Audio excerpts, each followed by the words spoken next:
Good morning, my friends. I am sitting in the open doors of Hope Chapel, and I am here because I'm getting a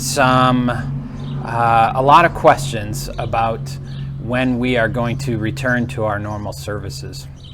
And it's a difficult one for me because, as you know, for me, I need to protect the congregation as a shepherd, but I also am one of those people who I'm ready.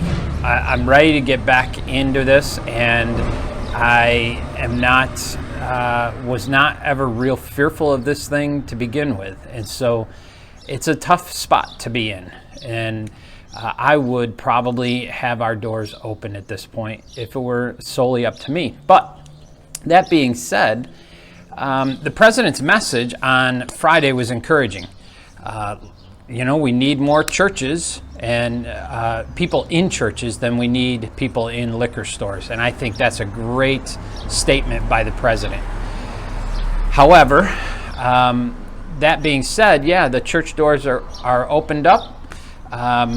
But we still have to maintain the CDC guidelines, which means we have to practice social distancing, 6 feet apart. We have to wear masks if we can't maintain that distance. We have to abide by the laws and the rules and the regulations put out by the Governor Cuomo, and saying that we have to have limited sizes in our groups. So there's a number of hurdles, things that still stand in the way of us being able to really enjoy worshiping together. The stance of the denomination, which is in some places, it's really nice to be a part of a connectional system because I'm not making this decision in a vacuum. We have bishops who have said the responsibility is on the superintendents. The superintendent has said we're going to recommend the fall, and that if you want to reopen, you need to speak with us before that. And so that's a good thing. Some of the ownership of that decision then falls on them, which is healthy, and it's a good thing. There are other churches that don't have that, and so they are free to open up whenever they want, but they're also free to be to face the backlash if somebody gets sick as well. So with all of that said, I want to say this. This weekend, Memorial Day weekend, was busy. My family and I were at Letchworth.